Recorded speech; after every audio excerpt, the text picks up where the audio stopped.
This podcast is sponsored by Ramp. Are you the decision maker in your company? Consider this. For the first time in decades, there's a better option for a corporate card and spend management platform. Meet Ramp, the only corporate card and spend management system designed to help you spend less money so you can make more. Most corporate credit cards offer points as incentives, but those points amount to less than their worth in real cash value. Ramp's business cards offer you cash back, real money in your pocket. Plus, you control who spends what with each vendor. And Ramp's software collects and verifies receipts automatically, which means you'll stop wasteful spending and close your books in hours instead of days. Businesses that use Ramp add up to 5% to their bottom line the first year.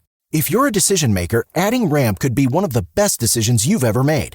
And now get $250 when you join Ramp for free. Just go to ramp.com/easy. Ramp.com/easy. RAMP.com/easy. Cards issued by Sutton Bank and Celtic Bank, members of FDIC. Terms and conditions apply. And good evening. Yes, good evening. What the world is that song doing on a Saturday night? As it's the Northland Sports Page. Newsflash, we're not in our 10 a.m. to noon slot. Yeah, as an FYI. I know it's spring forward tonight, late tonight, early tomorrow morning. We sprung way forward to 7 o'clock to 9 o'clock tonight. Brian Prudhomme, Dave Cook, we are back from the X. We are back in the studio. We are back with the show. We are. What did Aerosmith used to say? Back in the saddle. So Yes. we're just back. We are. Guess who's back? Back again. Mm-hmm. So Jon Carlson did most of the driving. I'm very happy for myself that I didn't automatically say Brian Prudhomme, Dave Cook, Jon Carlson, but give us a half an hour and we can do that. Yeah. Jon Carlson no doubt filled his car with gas when we got home. I'm curious how much gas you and I are going to have left in the proverbial tank to do these next 2 hours, but we're sure going to give it a go. We are going to give it a go, Brian, and we're gassed. We got to see a couple good days of hockey. We got Hermantown really gutty win yesterday, and lost today. But hey, if you're going to lose in a championship game, right? And so they played very well. They were strong defensively. Today it was like they didn't have any legs left because they had to work like crazy to win yesterday. Absolutely. I think legs was part of it. And we also talked about how much emotion both teams went through to get to today. Yep. And how would they do beyond that in terms of, hey, you won an overtime thriller yesterday. What do you have left? And you talked about it actually in the hotel room this morning. You said, what if Cathedral is that team of destiny after what we saw on Friday? Maybe they were. They've got the title. Yeah, that could be it. I read a story on Gavin Lux today. And he said that every little thing just seemed to go wrong for him for a short period of time, and it really messed with his confidence, and the Dodgers sent him back down, right? Right. Well, it may be a little like that one thing went wrong, and then that bounced into another and a third and a fourth, and all of a sudden you're like, what is going on out here? But by then it may have been too late. Absolutely. And as I called the game today, I made this analogy several times. I said, Hermantown is still a very good hockey team, even though they were outplayed today. But it was ironic to me that St. Cloud Cathedral had Hermantown doing things that Hermantown opponents normally do when your will gets imposed by somebody else. Yeah, and that's something that neither of us were used to seeing, and I'm pretty sure Pat's not going to want to see it again. And that is that, about the second half of the year, Brian, we've really come to notice that one team will just start to chip the puck. Just chip the puck to get it out of the zone, and they end up spending the whole game in their own zone because there's never an offensive push. And there were periods of time like that with Hermantown that all they wanted to do was move it. Right, and I think we noticed that when Hermantown got to the state tournament, you think back to that section final against Hibbing. Hibbing was playing well for about a period against Hermantown. And then there was a stretch in the second where Hibbing would eventually possess and just dump it out.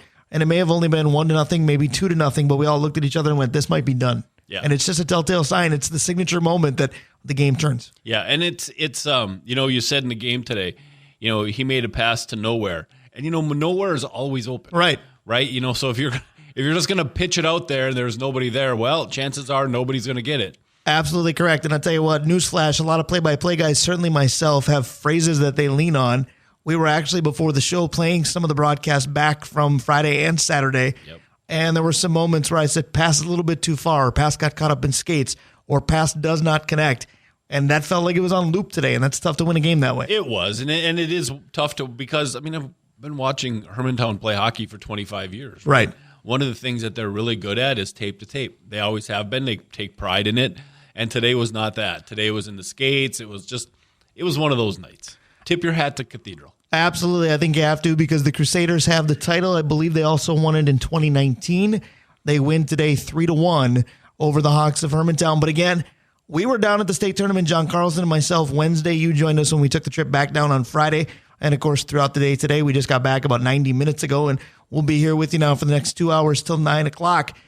But, again, going to the state hockey tournament, I've done it when I was 12. I've done it when I was 15, 16, high school student, and I've done it in my 30s and now 40s. That continues to be, to me, maybe the signature sporting event for this state. And some people will disagree with me, but it's just, you think of how many people just flood the X or flood the building because the Civic Center before that was the same way. It's kind of awe-striking no matter how many times you've been there. Well, the thing that got me yesterday, and we were talking about it, is that we walked into the AA games, and it's Cathedral, a school of about 17. The single A games. Right? Yeah. And Warroad from 9 hours away with 1,300 people in town, and the X is full. I mean, it wasn't packed to the gills, but it was full. And that's not going to be, that's just, I mean, there were 2,000 people related to the school there, and right. 13,000 people were just there to watch tournament. Well, and it's fun to me to look at the letter jackets, look at the jerseys that are not only on display at the X as part of what they do, but in the crowd. You're going to see stuff for the teams that are playing, but you still see a lot from teams that aren't. Oh, and shout out to the X. Feel free to get a Northern Storm jersey because the Northern Stars? No, the or North Shore Storm. Okay. Because Silver Bay and Two Harbors each have their jerseys up there, but they do. They're historical and they look great, but you might want to get the current version. All right, there you go. And that's just from the single A side. You talked about how full it was yesterday. And then you think about the double A side and what's happening now between Edina and Chanhassen. That'll be packed to the rafters at the X. Yep, and it should be. But there's a case where you've got the school Chanhassen is bigger than the school body of Warroad and Cathedral together with then about half of the rest of the town. And they still filled it. I mean, with Edina and Chanhassen, you expect the whole thing to be full. But it's surprising when you go there. It shouldn't be because it's the hockey tournament, right? Right. But it's surprising when you go there to realize that in a regular season game, they might put 2,000 people in the barn. But here at the X, it's 13. Absolutely. So you mentioned shout out to the X, and you talked about the jersey that they should acquire. One thing I don't think they can acquire that's any better is the way that the staff treats us there. Oh my because gosh. From Tim Layton, who helps run the whole show for the State High School League, to Julie up in the press box, to Mark Parrish helping me with some pronunciations. That was kind of fun. We were treated about as well as you can be treated throughout the tournament itself. Don't forget Johansson was That's there. right. Well, Johansson, what did we say yesterday? Just good for the soul. Yep, he is 100% that. He is one of the nicest guys I know. Let's 100%. be honest. I agree with you 100%. But you get treated so well by everybody there. Is from the elevator people all the way up to, like you said, the people in the press box where we were at, to random people you don't know once you're up there. Because right. It's kind of like you're up here, so you must belong. How you doing? Those sort of conversations. So yeah, that was fun. It's kind of a confidence boost because you're right. It's, well, you're here, you must be somebody. And we're like, well, not really, but if you want to treat us that way, you go ahead. We got there on Thursday and you got there on Friday. And we go up and get ready to go, and there's Tim like, no, you can't go anywhere. Somebody screwed up and somebody put somebody in the wrong booth. You have no place to go. We're like, wait a minute now. What? He goes, well, we'll find something for you. Take a breath. We're like, we're good. I know who needs to take a breath. He looked at us as though we were stressed. There was no stress here whatsoever. At all. But again, the X puts on a world-class event. The Civic Center before that did too. Again, when I think of memories of the state tournament, I'll be 45 in just over a couple of weeks here. I would say 35 of my 45 have state tournament memory somewhere. Does it surprise you at all that that the X hasn't tried to go out and grab a set of clearboards? Just to be Civic Center-esque? Just to do, yeah, because Minnesota likes that stuff. They like the historic stuff. That's true, but I mean, if you look at venues in Minnesota, the X might be the best, and I'm saying that as a guy who absolutely worships Target Field. Yeah, no, yeah, that's right. The entire facilities of the state of Minnesota, it's got to be the X, right? You would think. Yeah. Sounds like a Twitter poll we could put out eventually. Yeah, I would think that's true. I know it's not Target Center. Not yet.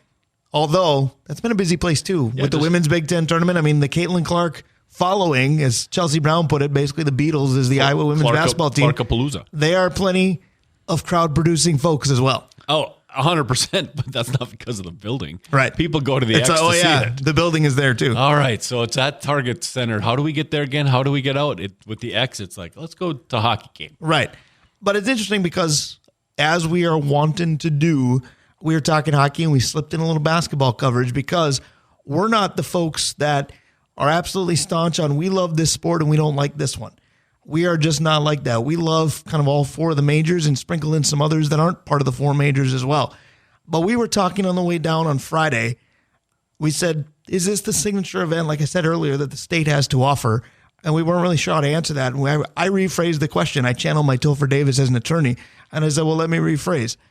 If somebody was moving to Minnesota, how would you explain to them, here's why or here's how you become a fan of this sport when you live here? And we're going to do it for each of the four majors tonight. But we said with hockey, I think you've got to start the conversation with the state high school hockey tournament because the state stops. If you have a dog in the fight, it's one thing. If you're a big hockey fan, it's another thing. But there are people that are neither of those that are, I'm watching the tournament because that's what you do. I think you're right in a snapshot way. I think what they need to understand is the reason it works is because we watch closely our high school kids turn into college kids, right, turn into NHL guys, and we can recite verse of when we've seen them, right? Just something as simple as Austin Pagansky, who played for Cathedral a decade ago. Right. He gets a cup of coffee, right? And I'm like, I remember that guy. We did da-da-da-da. And I can talk to 9-10 different people about how it's exciting to see him get in there. And that's that sort of thing. And it doesn't have to be the NHL. We know, like Jack Conley's playing in Germany. Robbie Bortson played in Germany. We've got all these players that we have. Suddenly this is turning into Duluth Marshall Hockey Hour, but continue. I don't know where your guys all go.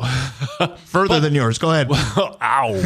but those sort of things, the player becomes like family, right? It's because we knew that guy when. I think Minnesota's good at I knew that guy when. Well, and I agree with you there because it's one of those things where in this state, when you hear state of hockey referenced a lot, I understand it. I agree with it. But as someone who loves a lot of the other sports, I cringe because I often take it as, well, you're just dismissing all the other sports. But then if you really sit and think about it, you look at how high school hockey draws in this state. We've talked about there's an East-West divide in Duluth. Mm-hmm. There's a Hermantown-Proctor divide. There's rivalries galore. College hockey, UMD and St. Scholastica can be the almighty unifier, so college hockey matters. And then what did we just say? The best venue in Minnesota is the Pro Hockey Home Arena.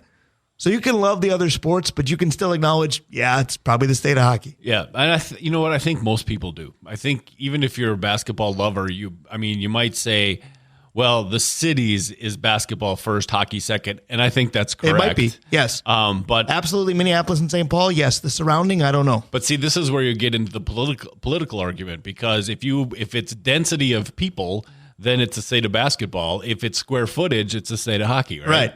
That's the whole people vote, areas don't. Yes, that's exactly what that is. That is how that goes. That's a signature moment for us to talk politics. We promise we won't do it again. But again, the opening topic tonight is about signature moments, signature events, signature players. And if you were to explain to someone coming to Minnesota how to understand the fandom and the fan bases for each of the four major sports and even more, the four major men's pro franchises, how would you explain it? So let's continue to go on hockey because we said, well, hockey, you don't necessarily have to do it professionally, and you don't. And truthfully, you probably don't have to do it with any of them if you really think about it. But how do you explain it with pro hockey? Because I think if I'm an outsider coming to Minnesota, you might love the building because we just said people do. But you might sit there and say, well, why is Minnesota so passionate about this consistently mediocre professional hockey team? And part of me thought, well, they went without one for X number of years. They had it stolen from them. Right. It's a bigger deal than it just didn't have one. Right. It was Norm Green still sucks is what you need to understand. That can be your signature catchphrase, if you will. But then you said, well, wait a minute. We go all the way back to 1980s Olympic team because Minnesota basically built that. Apologies to Massachusetts. Yeah, no, I agree. There's so many reasons why it's that way. And it goes back further. Like the stories of Henry Boucher, right? Right. And we can almost, I don't know that much about Henry Boucher, but I can tell you exactly how he got hurt in the state tournament. Right. Right. We go to George Puava, who many people know when I say that name and many people don't, but he was Paul Bunyan coming in from Bemidji. And they had a great 8 series way back in the day when the kids from Minnesota would play, they'd pull all-star teams from different states. And Puava threw a guy through hockey glass at Detroit's Joe Louis Arena. Now it's Little Caesars or whatever. It's been renamed 52 times. On the request of Herb Brooks. Nice. Herb Brooks said, Georgie, take care of this. I mean, those legends are what push hockey, regardless of all the levels. I agree. I even go a different direction. I tell people, I went to Duluth East. I know a thing or two about hockey. And people give me Dave Spiar and Chris Locker, and I enjoy that because I'm a year younger than they are, and we know each other. Mm-hmm. But for East Hockey, I start with Phil Verkota. Why? Because he was on that team. Yeah, that's kind of what I'm getting at. It is Minnesotans' ability to look at hockey and say, these are our guys. Well, and it's interesting to me because I don't picture Minnesotans as arrogant people because there's Minnesota nice. When it comes to hockey, you can insert passive-aggressive if you'd like, and you'd be somewhat accurate. But yes, especially when it comes to hockey, nobody loves their own brand more than Minnesotans do. I tell you this, if Ben Johnson, the basketball coach at the U, was able to corral the talent in Minneapolis for a couple years, men's basketball would be that too. Well, and the few cups of coffees that they had at being a good basketball team, albeit the Clem scandal, what have you, men's basketball for the Gophers when it was good was super fun. Because that's part of this, right? Yeah. The Gophers hockey team used to only be Minnesota kids. That was a rule, right? And so when they would play, they were our kids. I mean, the joke and now granted, I wasn't a Duluth kid, so I'm going to go ahead and offend some Duluth kids. It was UMD at All Canadians. It was the University of Saskatchewan South is what they called it. Yeah. So the thing is that when that Gopher team was all Minnesotans, you could like other teams, but that was always a team, right? That was always the Minnesota team. Well, if Ben Johnson could figure out how to do that down at Williams Arena and have it be basically the all-Metro team plus, a few or 4 or 5 guys from around the state, and that became us rather than just the universities, it would change the dynamic. Right. I would appreciate that about 4,000% because I do love basketball, and as much as I like broadcasting at the X and how, sexy it looks as a sports venue, one of my favorite places to be at a game has been Williams Arena, and renovations be damned for a long time. Yeah, no, and it's sad because, Brian, we've seen what Williams does full. When it rocks. Right? But these kids who are 10, 11, 12 years old, the ones that really are starting to get interested in sports, right? They've never seen that. It's just a weird old building with a floor that's not on the ground. Absolutely. So once again, we found a way from hockey to basketball. So let's just go there. What's the signature moment or event that would help people moving to Minnesota understand where their basketball fandom lies? I think we know professionally where it is because without this guy, I don't think there is a franchise literally still in this state because they were threatened to be gone a while ago. It's the drafting of Kevin Garnett. Yeah, easy. Because it was new. It was a high school kid going straight to the NBA. It was a risk. There was Kobe. There was Jonathan Bender. After that, high school kids became a thing. Yep. But it was a big risk. And just even all these years later, anybody who's halfway decent that puts on a Timberwolves jersey is the next Kevin Garnett. Not necessarily in their style of play, not necessarily in their build. Their intensity, none of that. But they're the next leader, so they're the next Kevin Garnett. And the closest one we've ever had, we have right now. Right.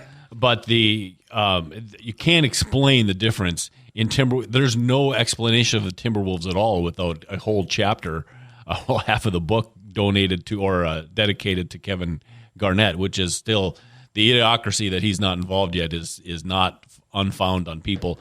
And then, but if you go further and you think about Mussey's Gophers, who were the traveling all-stars there for a while, where they were fantastic, they were fun, people came to watch them play because of the way they played.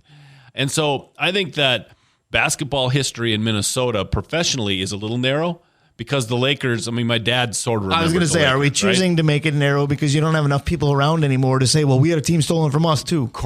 Yes, I think that's true, and I think that's happening with the Wild because more and more people are forgetting the first part. I was going to say, too. There's a large chunk of a fan base that has no idea what Norm Green still sucks even means. Yeah. Which for a lot of people our age and even a little bit younger and certainly older, that's a T-shirt. And I've told you that is a reason that I'm not a huge NHL fan. Because you disconnected. When they were taken away from you, you said, fine, I'm leaving. And I lost 20 years of fandom, which I never got back. Right. So I think that you can't understand Minnesota sports fandom, but specifically basketball fandom if you don't know Kevin Garnett, the story.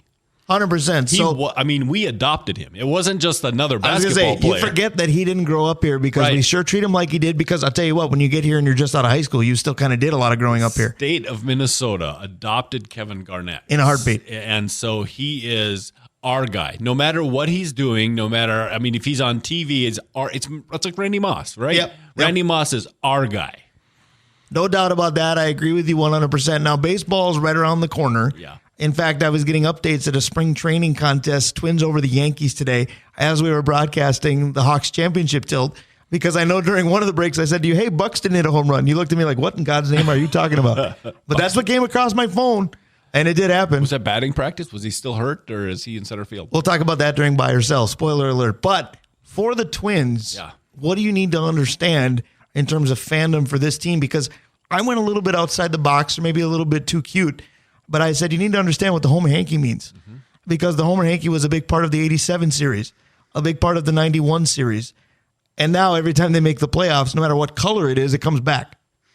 It's hard for me to nail this down because I see what you're saying. And that was such a big deal because they were so bad. Right. And then they weren't. And they had 2 in 5 years. But we saw these kids, right? It wasn't a the 82 group grew up together. Yes, that's what I'm getting at. So that one is difficult for me. Is it as simple as the Wolves when you say Kevin Garnett? Do you just say Kirby for the Twins? I think you're dismissing Oliva, Carew, and Killebrew. But again, you're dealing with age brackets. But you're doing what I was about to do. I think there's a thread of superstar through this Twins organization that any generation can follow and hand off to the next. Because you could bring it to Mauer now, too. You can bring it to Mauer. Now you can bring it to Buxton, or you could say Correa, or however you want to do that. But you'd start with Killebrew. And you'd go through Oliva, and then it's Carew, right? And then it's Puckett, and then it's Torrey, and then it's Mauer. Yeah, and so I think there's this thread of, and they almost all connect. They almost all have played with each other, or right close to each other. Like Puckett and Carew weren't on the same team, but Carew was still in the league when Puckett started, I believe. And I bet it's close. He may have been on the Angels still. Yeah. Oh, he would have. Yeah, he wasn't back here. But all right. But we're talking 1984. He may have been swan song-ish with the Angels. Right. He would have. I think he was a coach by 86, but I'm not sure. So what I'm saying is as a baseball fan in Minnesota, there's always been a guy that you could always follow and you could compare to. Puckett's great, but man, imagine if Oliva hadn't hurt his knee. Right. Or is Buxton? Man, Buxton had so much potential, but so did. How many what ifs can you throw? Because Joe Mauer, if he doesn't get concussed in a somewhat meaningless game in 2013, yes, he's a first ballot Hall of Famer. The story ends nicely, but if he stays the best catcher in the game for a longer period of time, what does his team do? If Kirby, yes, he's a first ballot Hall of Famer too, doesn't get drilled by Denny Martinez and goes on to get 3,000 hits and becomes one of the best hitters ever, the what if game is really Twins-esque. Well, and Tony O. Let's just start you there. Just said, if his knees survive, he's got one of the storybook careers. Can we never have sprinkler heads in outfields again? Here was a question. Does he go to the Hall of Fame 30 years earlier? Oh, yeah. Look at his numbers to the point he got hurt. I had a great question, just a sidebar for a second. Willie Mays or Mickey Mantle, which one's better? Mays. But you know how close it is? Yeah, if the career stayed intact, is it Mickey? When pre-Mickey's knee injury, right, it was deadlock. Because Mantle could run. That's what nobody remembers, is Mantle was a stolen base guy too. So anyways, that's beyond the scope of our conversation. Right. The other thing specific to the Twins is, do you modernize it hard enough where if somebody's moving to Minnesota now and you have to explain Twins fandom and Twins fan behavior, I know there's a faction of our listeners out there going, guys, you didn't bring up how cheap the poll ads are. You got to explain that to everyone. I'm not going to go there yet. Our ownership has been questionable forever. But do you have to explain the breaking of the streak last year? To be like, you have to understand the collective sigh of relief that this fan base got, albeit in kind of a made-up playoff series that has just come around in recent years. But they hadn't won a playoff game since I was going to Grandma's Sports Garden in my 20s on the regular. They won it last year when I was age 44, which I still am again for 2.5 more weeks. Under the Vikings, I have people need to understand that the Vikings are always good. Well, and I'll tell you this. I was safe. Trying to use this for you as a segue because there has to be a tinge of negativity that I think you have to treat anybody with kid gloves that's coming to Minnesota and say, now, you're going to have fun being a fan of these Minnesota teams to a point. By the way, here's the point. The Vikings, we can go on this train for a while. We could. But I was using the Twins to get you there. Do you talk about the streak? I just don't. Because it's become ingrained. So maybe you do, but maybe it's not breaking of the streak. It's the streak itself. If I'm explaining it, here's what you do. I go, yeah, I know all about the streak. But on the men's side, this is the only team with a title. I let them off the hook. I think you could say, all right, so the Twins, in a nutshell. Let's go back. We talked about Joe Mauer before he got hurt, right? We're going to turn on this game that the Yankees played at the Twins.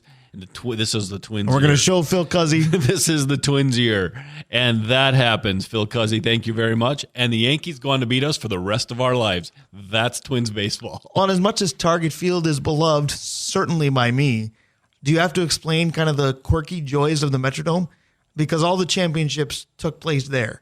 Yeah, but I think lots of meaningful games took place there. Sure, but how do you explain that we played in this absolute dump? Not a place where you can get a headboard, but a dump of a stadium. You're welcome. I hope your wife is listening tonight. She's listening. Yes. But I mean, it was a crappy stadium, but it was our crappy stadium.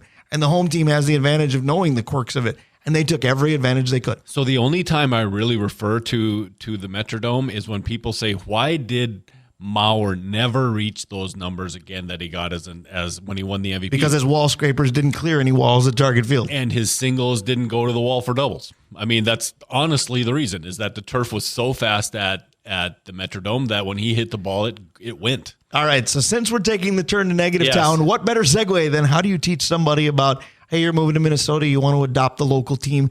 What's it going to be like to be a fan of the Vikings? You started off right. They're always good. The Vikings are always good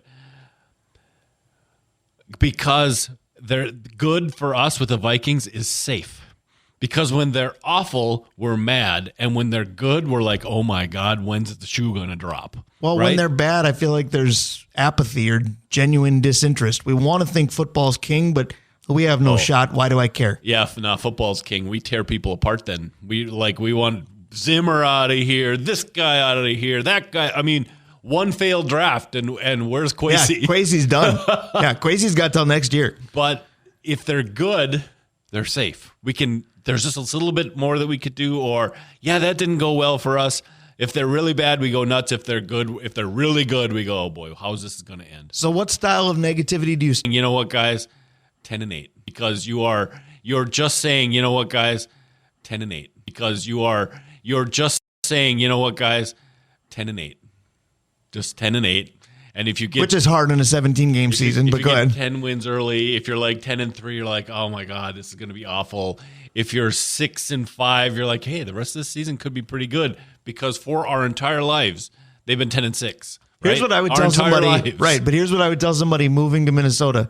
Okay, here's a challenge for you. Here's a homework assignment. I'm going to give you a football game scenario. You tell me the most inventive way a team could lose this game, and I'll tell you if the Vikings have already done it. Actually, that's probably the answer in a spot. So what's it like how do you know if you're a Vikings fan? The phrase wide left isn't just a random thing you talk about that's actually a turning point in Vikings fans' lives. Or do you simply do this? Charles Schultz is Minnesotan, correct? Yeah. Do you just send them the comic strip where Lucy pulls the football away from Charlie Brown every time and go, this is Vikings Minnesota fandom. Football. This is what you do. Up or down by 1-0, time left on the clock. What do you explain to people about the Lynx? Because we don't talk about them enough. We don't do the women's sports franchises enough. I know they got a PWHL team now that we're all learning to love as well. With the Lynx, I go, cling to them because they might actually win and the coach is awesome. So I think it might be time to look at the New England Patriots and the Lynx in the same frame. Our head coach is the best head coach in WNBA history, right? She's won nothing with Maya Moore. She's won nothing without Maya Moore. And so I think what you need to look at is our college basketball team has Lindsay Whalen, our professional has Maya Moore, and they've won a whole lot of games. And since they've been gone, to quote Kelly Clarkson, it's been not a lot. Yeah. They are the best team we have, and they're in danger of sliding into territory that the other ones have lived in for a while. But the good news is Cheryl Reeve is that good. Like they're never bad because she's good at putting a team together. So those are signature moments for Minnesota teams. Of course, the all-tournament team of the state tournament was talked about earlier today on the Class A side. We're going to try it first. Let's try it. The Northland fan team or teams for the schools we covered this year. Selections are next. Jon Carlson, who else is going to help us? We'll be right back. This podcast is sponsored by Ramp. Are you the decision maker in your company? Consider this. For the first time in decades, there's a better option for a corporate card and spend management platform. Meet Ramp, the only corporate card and spend management system designed to help you spend less money so you can make more. Most corporate credit cards offer points as incentives, but those points amount to less than their worth in real cash value. Ramp's business cards offer you cash back, real money in your pocket. Plus, you control who spends what with each vendor. And Ramp's software collects and verifies receipts automatically, which means you'll stop wasteful spending and close your books in hours instead of days. Businesses that use Ramp add up to 5% to their bottom line the first year. If you're a decision maker, adding Ramp could be one of the best decisions you've ever made. And now get $250 when you join Ramp for free. Just go to ramp.com/easy. Ramp.com/easy. RAMP.com/easy. Cards issued by Sutton Bank and Celtic Bank, members FDIC. Terms and conditions apply. Back. We did a lot of good old hockey games, especially in the past few days, taking Hermantown through their state title quest. Came out a little bit short. 3-1 St. Cloud Cathedral beats them today in the state title game. Of course, we had it for you. Brian Prudhomme, Dave Cook, Jon Carlson. We were all there. Newsflash, we're all here again. I'm going to pass it to Dave Cook. Dave, something that John did beautifully all tournament long was list our sponsors, but here on the show, that falls to you. Yeah, I got a little something to live up to here, John. Let's start with Arola Architecture Studio, the original of our sponsors. Ryan Arola, thank you very much for all the time and effort you've put into this show. Hoops Brewing, OAR Holdings, Kraus Heating and Cooling, your carrier HVAC authorized dealer here in the Northeast. Advantage Implement Screen Printing, the Blackwoods Group, including locations on London Road, in Proctor, in Two Harbors, at Blackwater downtown, just down the street from us here, Brian, and Tavern on the Hill, Mount Royal Bottle Shop, Stewart's Bike Sports and Trophies, Kohler Toyota and Kohler Hyundai, and Comfort Systems of Duluth. Absolutely. So we go to Jon Carlson right away. First of all, we've missed you. It's been about 2 hours since we've seen or talked to you. But how do you do? Dave Cook just gave the sponsor rundown. You're the guru at that. How did Dave do? We got to grade him out. He's got a lot more experience than I do at doing that, so I think he did a wonderful, fantastic job. He's lying to you. I could tell. His voice changes. I was going to say, don't they say if you're lying, there's a tell in your tone? I don't know. I trust John, but I don't know about that one. Right. I don't know about that one either. Well, I love the way Dave does it, so I give him an A+. All right, perfect. Well, you did an A+ job with us all season long on the high school hockey coverage. So what we're going to do, we talked about this most of the trek back from the cities, is we know that the DNT soon enough will do their all-area team for boys high school hockey, and they have a much larger area than we do. Yes, they do. They can cover, frankly, they cover whomever they'd like to cover. And the Duluth News Tribune is the biggest newspaper in this corner of the state, so yeah, they can probably pick anybody they want. Right, so they will have folks from Grand Rapids. They will have folks from Rock Ridge. They may have folks from War Road, the Falls, Ashland, North Shore, Superior, what have you.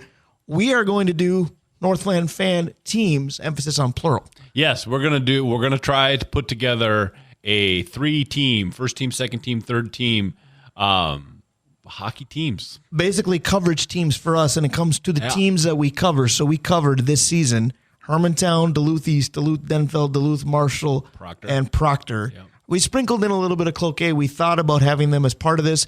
We decided not to. We could have, because there was a lot of talent up here this year. Yeah, there was. There was talent there. There was talent Superior. We really didn't see Superior at all. We talked about North Shore on the way in. I think that we could have talked, a little bit about them, but we wanted to stay focused on the ones we cover the most. So, Jon Carlson, I want to see if the debate stirs here live on the air as well as it did in the car, because we came up with 3 teams, but it wasn't all, yes, sir, absolutely, I agree with you 100%. There was some spirited debate coming up by 35. Well, I agree 100% because, I'll take a look at the goaltender type situation. You had so many great... Before you do that, are we going 3-1 or are we going 1-3? I think we should start with our first team. Okay. All right, now you go. I'm just making a comment that there were so many great goaltenders this year. I would agree with that, but we think that above and beyond, the first one was easy. The first one was easy. Our first player in the 2023-24 Northland fan page, team, all coverage team. First team goaltender from Proctor is A.J. Riles. A.J. Riles was a level above. Now we can talk about Dane Calloway may have had a stronger strength of schedule, but the decor in front of Dane Calloway was second to none. We're going to talk about them here soon, too. Yep. AJ got hung out to dry several times. I guess the comeback to that would be he never dried. Yeah, and again, we're going to talk at some point. We'll talk about the kid from Marshall, but where's Proctor without AJ Riles?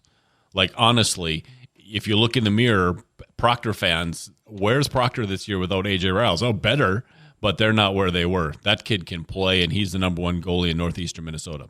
I would agree with that. And John, you are the king of goaltender statistics. I know that AJ's just popped out at you every time. Well, I think even though their season ended a little early as far as they were concerned, I think he was like number 3 or 4 in the state as far as a leading goaltender. So, I'm glad for him that I think right now is he playing in Alaska, and then he's going to go to Lindenwood College in Missouri to further his education and further his hockey career. Who would thought you'd go to play hockey in Missouri, by the way? I thought, but the thing that got me about AJ above all was that dirty old scoreboard at the X.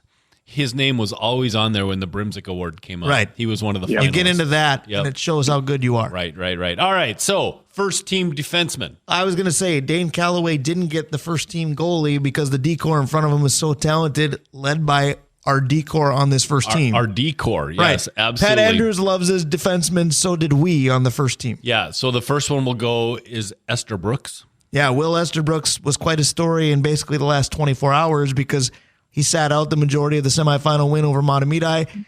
When he sat out, it looked like a different team. Would he or won't he go today, or would he or wouldn't he, I guess I should say, to use proper English. Right. But he did go today, and just yeoman's work to be out there. Well, here's the thing. If we made a captain for this first time, he's probably the captain of the first team as well. And of course, Pat would tell you, if you want to win a state title with our team, you need a defensive captain. And Nelson will be his sidekick.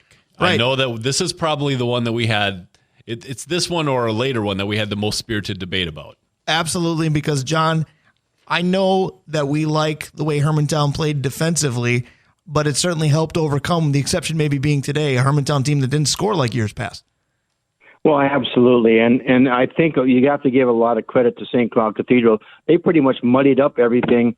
And when you talk about Will Esterbrooks, I want to liken him to a quarterback. He was the guy that kind of made things run in their offensive zone. Well, and I like the versatility that they used with him because you have to trust a defenseman to be able to put him down in the play deep offensively. And then we saw on the power play how many times today and throughout the season, Will Esterbrooks may be a defenseman on the roster. He's a wing on the special team. Well, the Wild, five forwards on their power play. The Hermantown Hawks won. Yeah. So the thing about Esterbrooks is it's one thing to see a kid play at that level, right? It's another thing to see that entire team play without him, and what does it look like? And we got a chance to see that yesterday, and they were scrambling without Esterbrooks. And, I mean, he's that guy, right? But his defensive partner... I was going to say, one person had to really scramble to make things right in the absence of Will Esterbrooks, and he did it. And I would argue that he gets overshadowed too often because of how good Esterbrooks is. He didn't get overshadowed for our selections. And that would be Drew Nelson of the Hermantown Hawks as well. Because Drew Nelson, yesterday, for instance, when Esterbrooks was gone, they were running 3 defensemen out there most of the time, and he was the guy that was out there. Like, they've got plenty of other good defensemen. We're going to talk about another one here in just a little bit.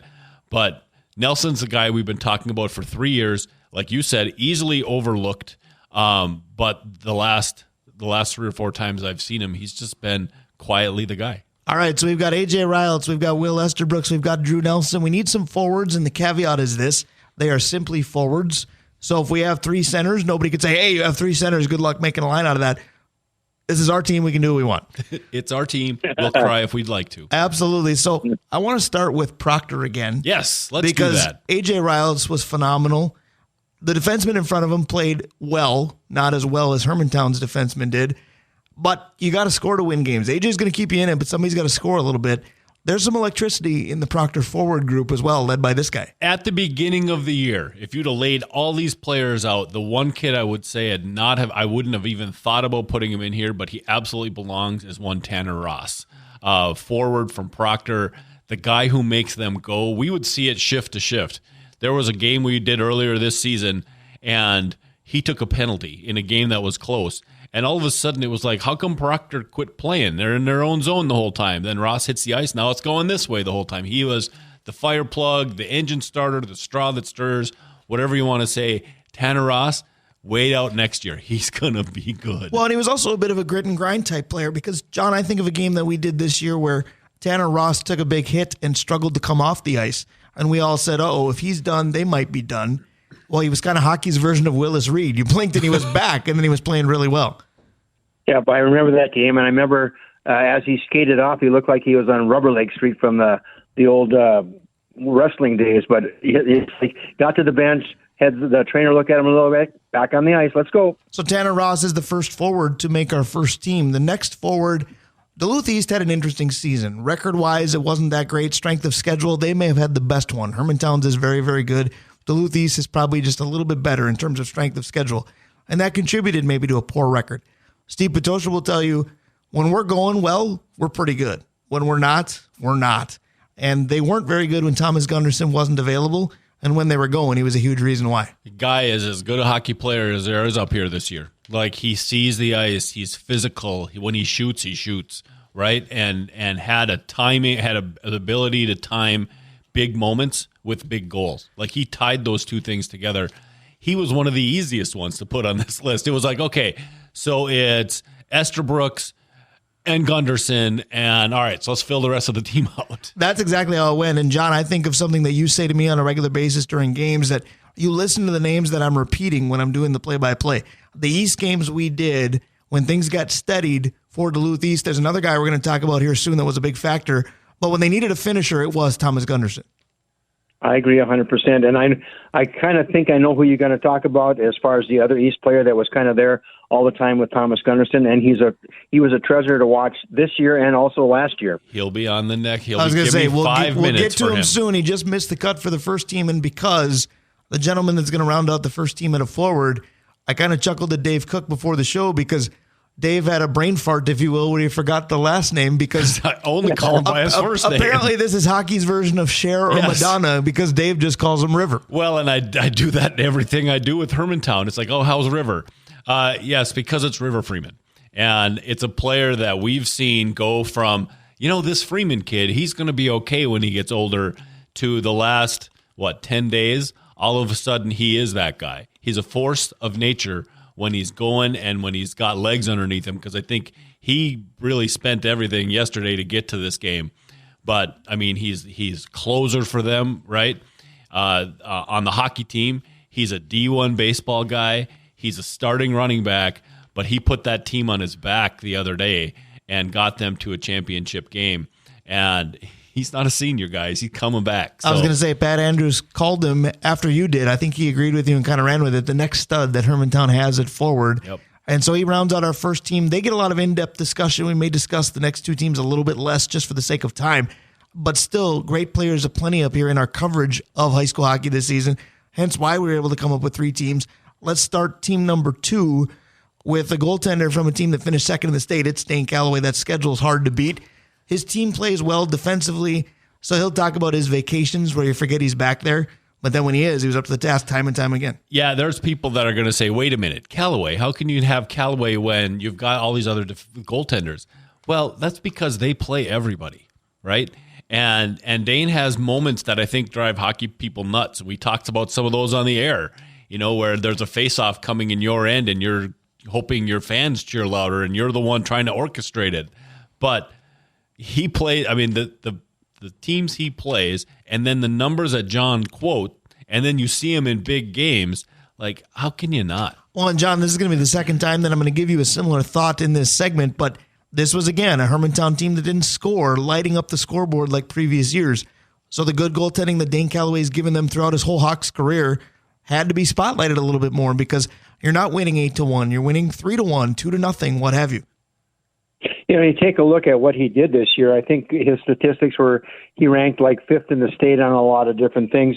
And when you end your senior season at a 1.82 goals against and almost a 94% save percentage, you're doing a pretty good job. And hopefully he's going to have some interest in the next level. Let's talk about a guy that's already committed to the next level. He's going to St. Thomas. He's Dane Calloway's teammate at Hermantown. Not a great day today, but before that, several great days. In fact, he was the guy that I kind of hitched my wagon to, that this is the guy I like now. Move over Ty Hansen, move over Will Esterbrook, even though he's fantastic. This is my next young guy that, look at this guy. Henry Peterson gave you a lot to look at. Well, and the thing about Henry Peterson, and I know not everybody knows these players, right? But there's your 6'4", this is what a defenseman's supposed to look like.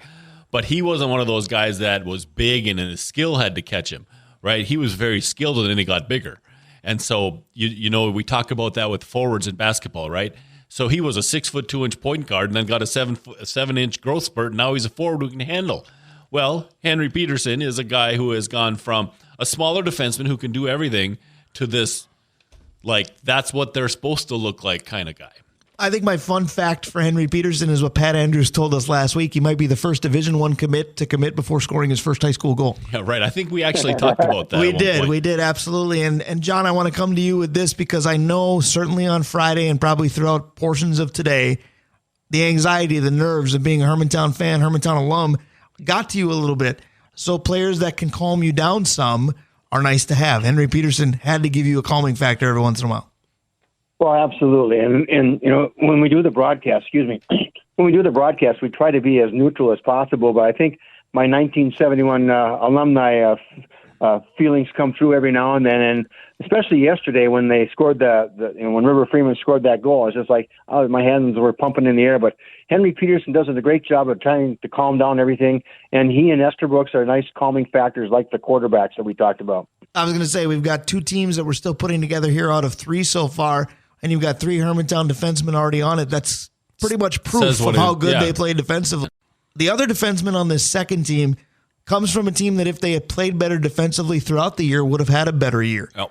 But when they got better and got to be a factor in 7AA, it was probably because of this defenseman to go with the talented forwards, Luke Anderson of Duluth East. Yeah, the thing about Luke Anderson, and a little bit different than the rest of these guys that we've talked about, is his offensive skills are okay. The Hermantown guys are good. This kid's tougher than nails, man. He is a defenseman's defenseman, and we saw that. I think it was the game you weren't at. Yeah, the Denfeld playoff win for East, where Luke went in the corner playing hard minutes against the Denfeld forwards who were desperate, right, because they were trying to catch up, and he got just cross-checked like unbelievable, and you could see it hurt him. And he got up and he's kind of shaking it off, and he skated towards the center of the ice, kind of making a C towards the bench, and he got a headshot on the way in, and you could just see that he was in trouble now, right? He got up and he took his helmet off. You could see a little bit of blood trickling down. It's like, oh man, what's East going to do without?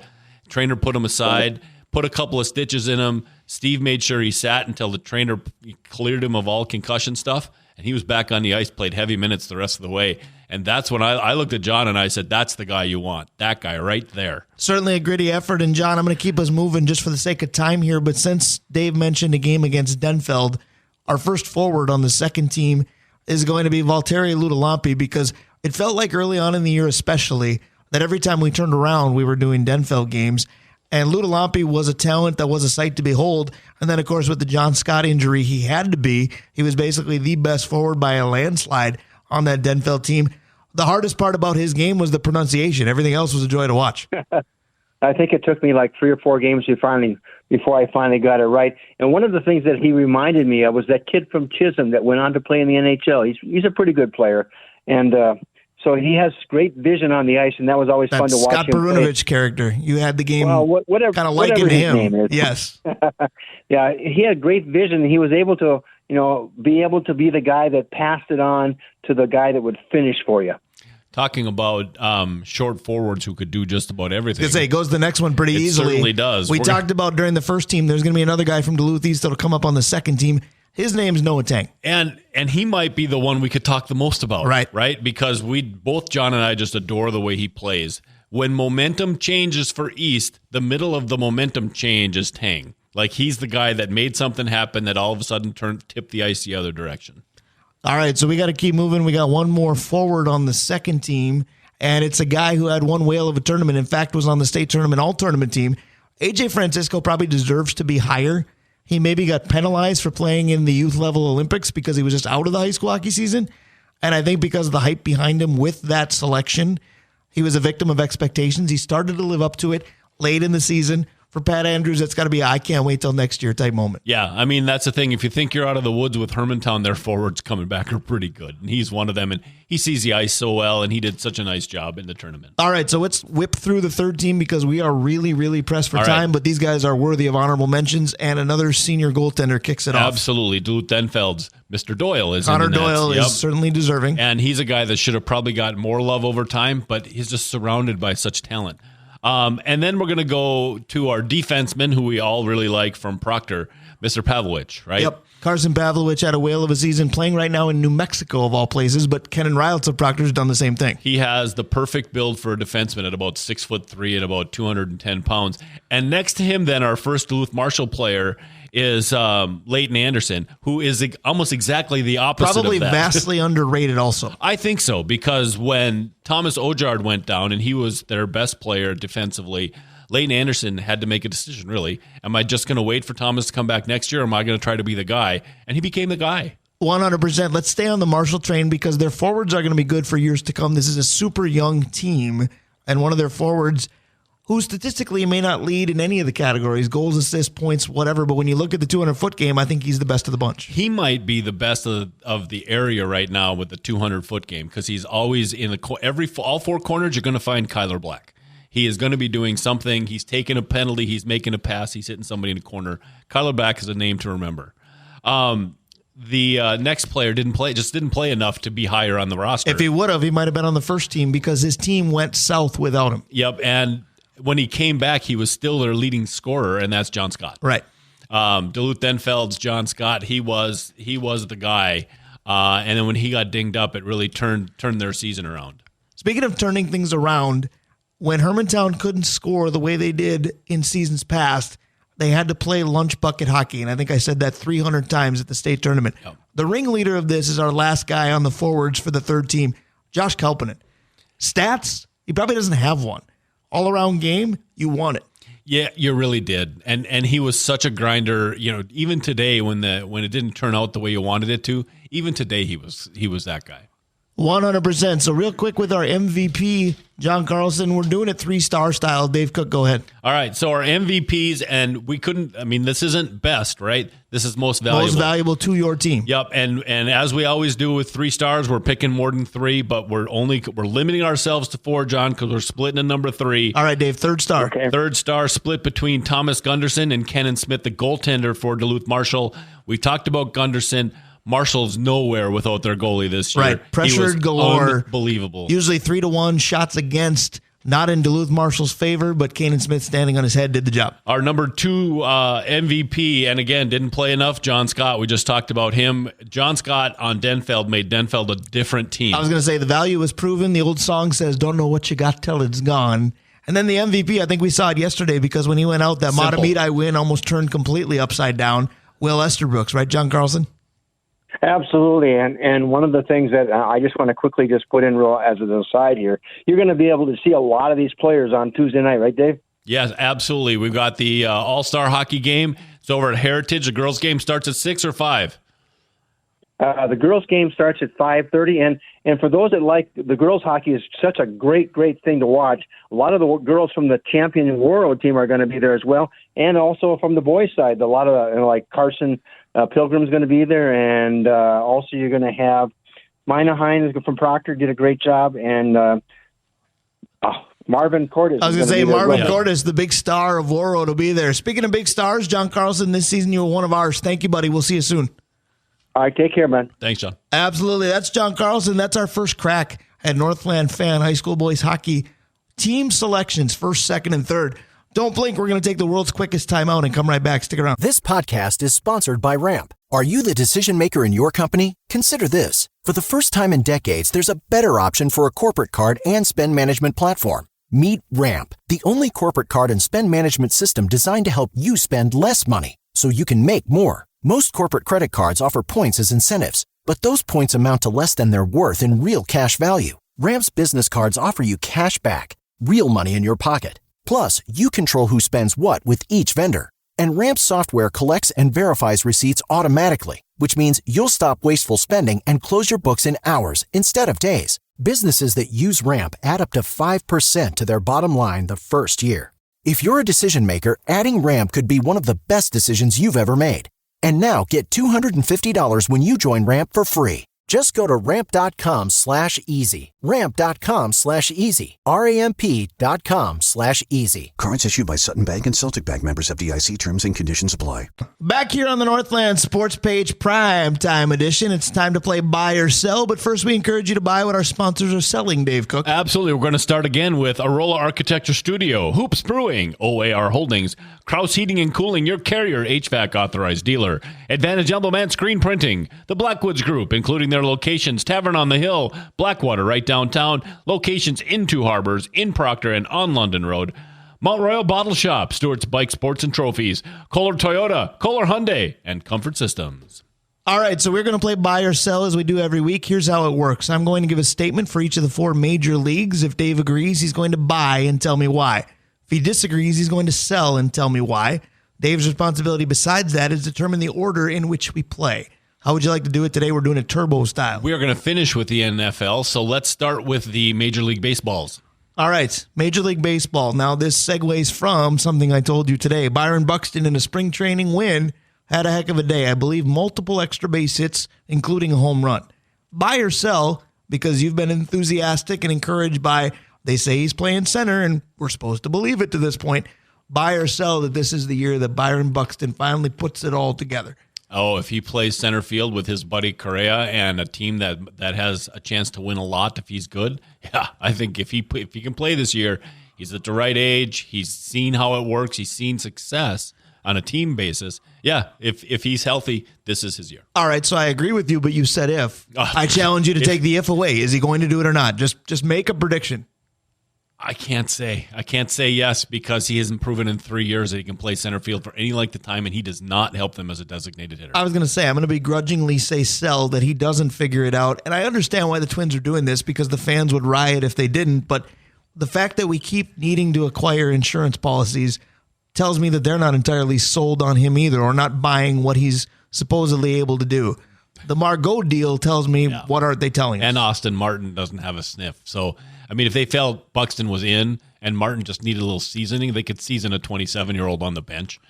Because he's not in their conversation, they don't have a backup plan either. All right, 1 league down, 3 to go. Continue. Let's go to the National Basketball Association. All right, so the NBA, Rudy Gobert made an interesting assertion. Yes, he did. About whether or not betting is ruining games in the NBA or not. Influencing officials. Right, influencing, I'm going to say ruining, because if you watched Wolves-Cavs, supposedly that's what it did.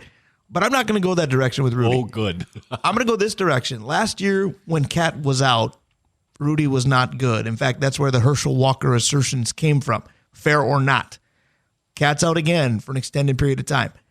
Buy or sell that you believe that Rudy can fall back on last year's experience and be better this time around without Towns? I think he will be better without Towns this year, and I don't think it has anything to do with Towns. I think it has everything to do with Mike Conley, because Conley knows how to play with Rudy, and now he's getting a feel for Ant, and he's getting a feel for Slow-Mo and Reed and all the rest of them, McDaniels, and so I think that Rudy's got a shot just to stay the course. And let's see if Naz Reid can pick up the slack. And to tell you what, if Naz Reid can pick up the slack, you know who's not going to be a Timberwolves next year? Karl-Anthony Towns. Yep.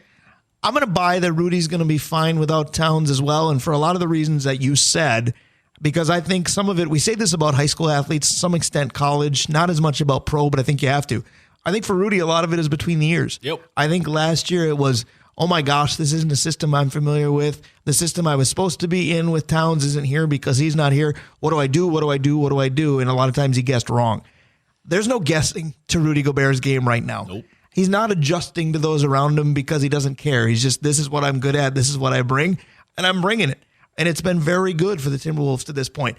And I'll tell you what, Rudy Gobert may look better because it's just Anthony Edwards' team. Now, it didn't work out last night on the back end of a back-to-back, what have you, but it's just Ant's team, and Rudy's going to be there to pick up the mess. Well, let's hope that all of a sudden they're going to be the 6th seed because, the referees think we're betting. Well, let's make sure everything is called fair and square on you, buddy. Well, that's the other buy or sell I almost went with. Do you wish the Timberwolves were in the East? I don't think they match up well over there, but their .688 win percentage that has them in a dogfight for 1 through 4 would be a lock at 2 in the East.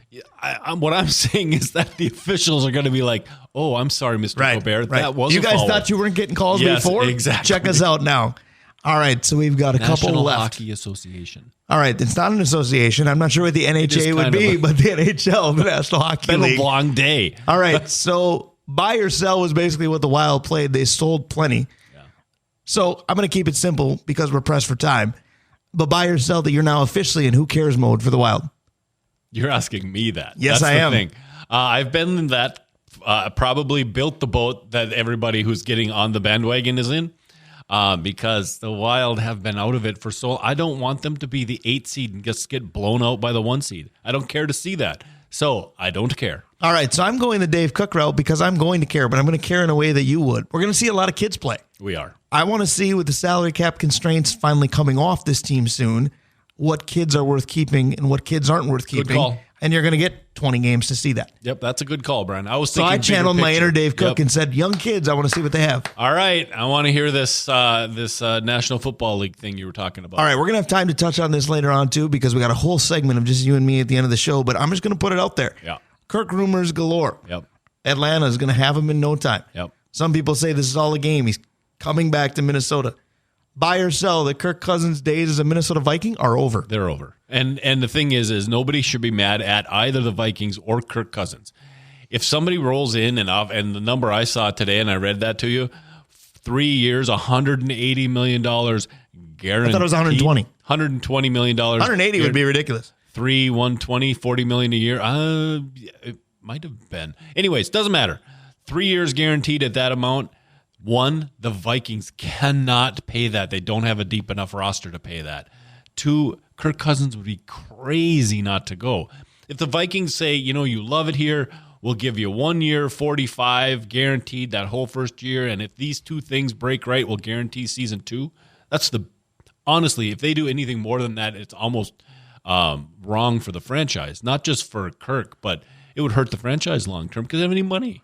I think his days are over as well, and I think they're over because even the folks, including myself, who have defended him and liked him when he's been maliciously attacked for seemingly no reason, even we're kind of mentally moved on by now. The Vikings have said all the right things, but they haven't committed firmly that Kirk's going to be a Minnesota Viking. Just forget all the rest of the outside noise. There's been a lot of, I hope it works out. We're going to explore this option and this option. Kirk knows he's wanted here, but he has to do what's best for him. You're trying to read between the lines with a lot of things that are being said, and it just doesn't seem that, we're steadfast and we're firm on being the franchise that Kirk Cousins is going to be with. Yep. And again, I don't think Kirk Cousins will ever be as bad as the naysayers tried to paint him into that corner. He'll never be as good as the apologists tried to put him on. But unless you're enjoying mediocrity, move on. He will be considered the second best quarterback in Vikings history. Right. Just ahead of Dante. Behind Sir Francis. Yep. Just ahead of Dante. Absolutely correct. All right. Buy or sell that CJ Osuchukwu is here in a couple minutes. Excellent. Let's talk to CJ, and I'm excited to talk to him about his girls and where they went and how they grew. Absolutely. We'll talk about girls basketball throughout northeastern Minnesota because that state tournament is next. Hour number 2 is next as well. We're here till 9. Stick around. We'll be right back. This podcast is sponsored by Ramp. Are you the decision maker in your company? Consider this. For the first time in decades, there's a better option for a corporate card and spend management platform. Meet Ramp, the only corporate card and spend management system designed to help you spend less money so you can make more. Most corporate credit cards offer points as incentives, but those points amount to less than their worth in real cash value. Ramp's business cards offer you cash back, real money in your pocket. Plus, you control who spends what with each vendor. And Ramp's software collects and verifies receipts automatically, which means you'll stop wasteful spending and close your books in hours instead of days. Businesses that use Ramp add up to 5% to their bottom line the first year. If you're a decision maker, adding Ramp could be one of the best decisions you've ever made. And now get $250 when you join Ramp for free. Just go to ramp.com/easy. Ramp.com/easy. RAMP.com/easy. Cards issued by Sutton Bank and Celtic Bank, members FDIC. Terms and conditions apply.